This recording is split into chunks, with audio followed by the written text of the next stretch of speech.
Hello, my name is Eric Layman, and I'm a PhD candidate at Indiana University with a dual major in Education Policy Studies and in Qualitative Inquiry Methodology. I've just completed nearly a year of doctoral dissertation fieldwork sponsored by a Fulbright Hays research grant. This presentation will share with you some of the background and preliminary findings from that research. As indicated by the title, my research will take a critical look at a recent education policy that allows public schools in Taiwan, comprised of a majority of indigenous students, to become indigenous experimental schools.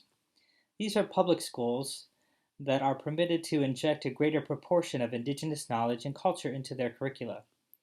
After summarizing some of the background and development of this policy, I'll primarily focus on why a critical approach to evaluating this policy is essential, and also to advocate for a novel critical perspective in evaluating this education policy.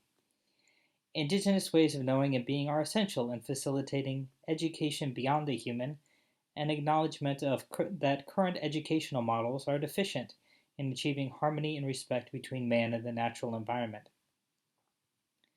While Taiwan's indigenous people live all over Taiwan in both urban and rural areas, this map represents the officially recognized ancestral homelands of each group. These 16 indigenous minorities constitute 500,000 people. Although they only represent 2% of Taiwan's total population, they nevertheless wield substantial influence on the island's overall driving narrative of self-rule. Taiwan's first female president leveraged the weight of her 2016 landslide electoral victory in order to prioritize an apology and pledge of reparations to Taiwan's indigenous people.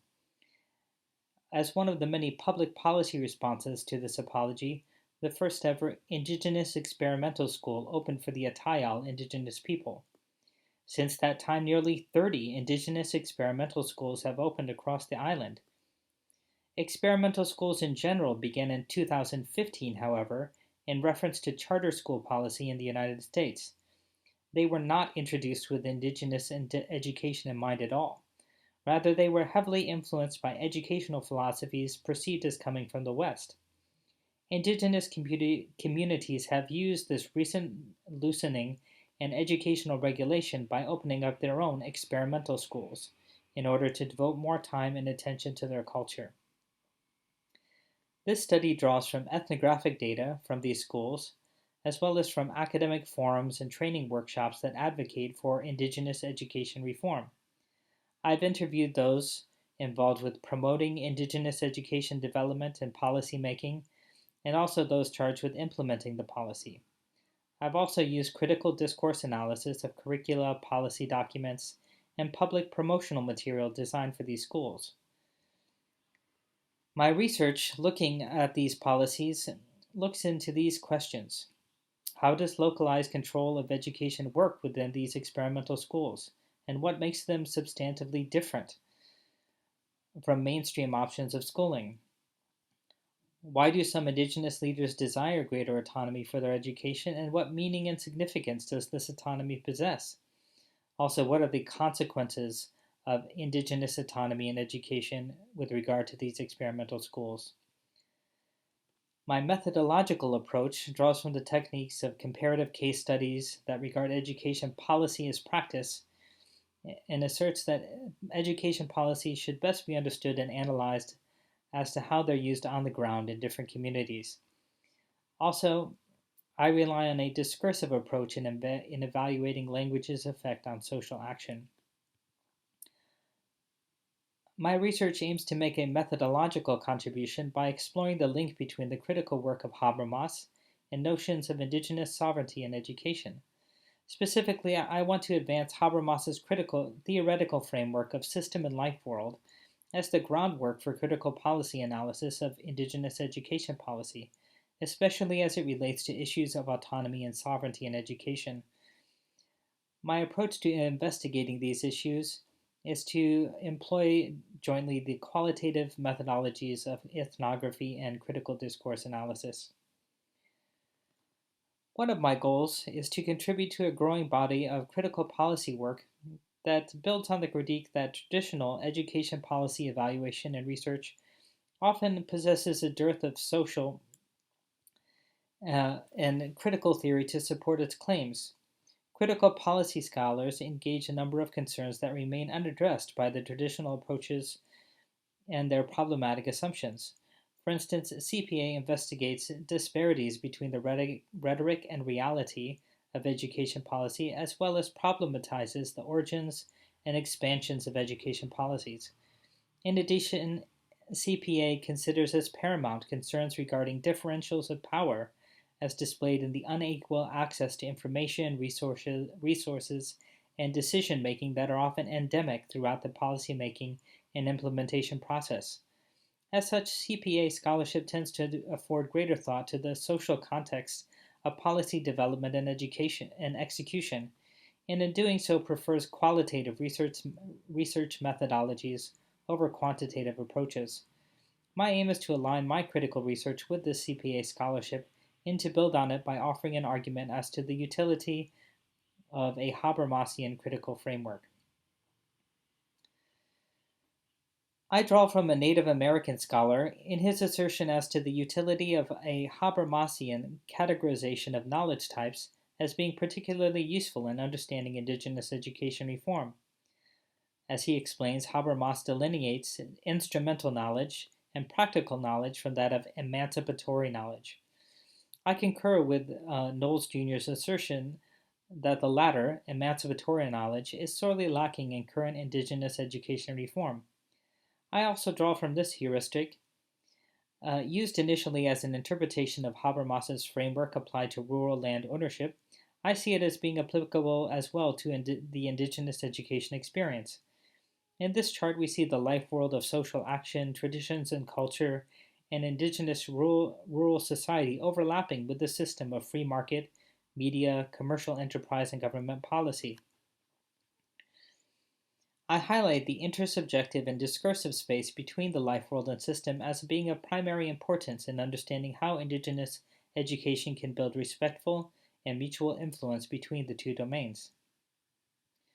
One concern that I have in making this argument, and indeed in pursuing a research topic regarding Indigenous education in general, has been whether or not it is presumptuous and inappropriate for me, as a non-Indigenous person, to be engaging in this topic, especially if I am primarily relying on a non-Indigenous scholar and his critical theory for analysis.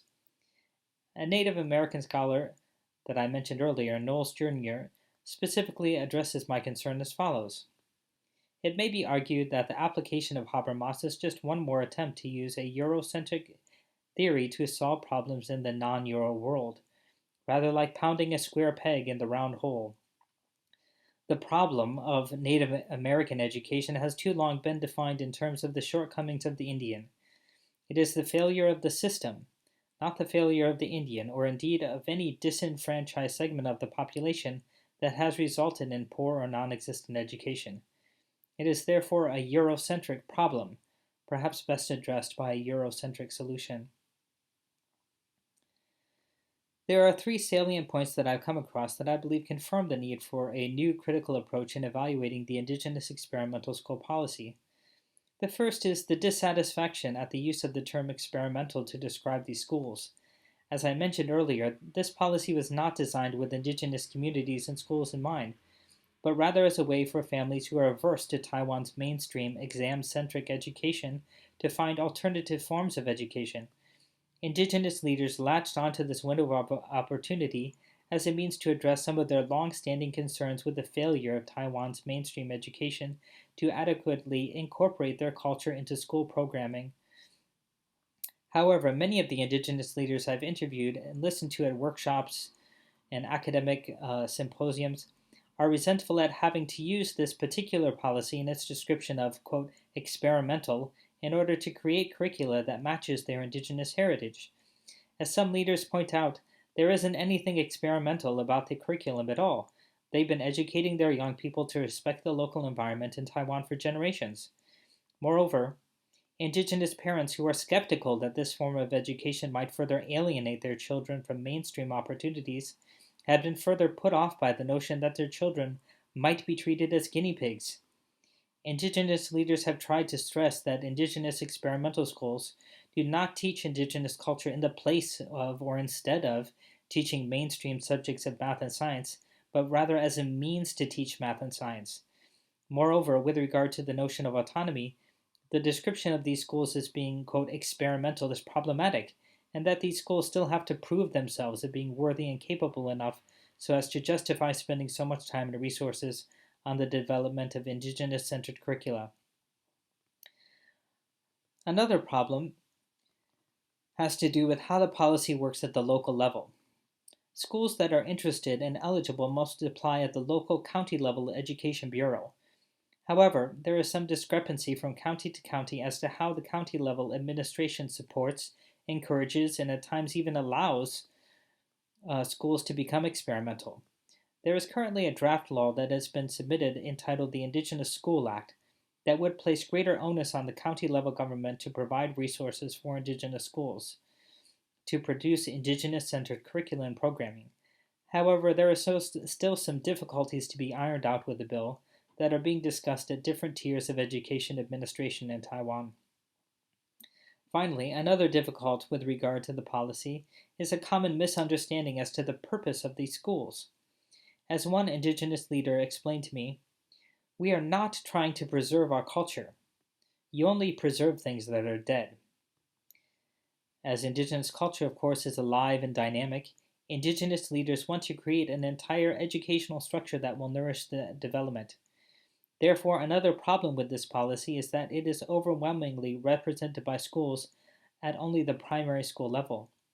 Thus, leaders are concerned that their efforts will largely be in vain as students progress through secondary and post-secondary education without the reinforcement and further development of Indigenous knowledge and ways of knowing. Therefore, another proposal that is gaining momentum is for the establishment of an Indigenous university, modeled in part after the success of Maori post-secondary education in Aotearoa. My study advances the critical framework of Habermas in evaluating these issues faced by Indigenous communities by drawing attention to the intersubjective space between the life world of Indigenous culture and the system of mainstream education. A Habermasian framework with respect to educational autonomy thus encourages greater respect for Indigenous culture within the public sphere and does not problematize the delivery of education at the site of Indigenous communities, but rather regards as paramount the inequity of representation and marginalization of Indigenous knowledge and ways of knowing from mainstream discourse. This inequity is especially serious in considering how we, as members of CIES, hope to guide education reform that centralizes the long-standing Indigenous perspective that education must foster knowledge of and harmony and cooperation with local environmental concerns and constraints as foremost, as per our conference theme, Education Beyond the Human. Thank you.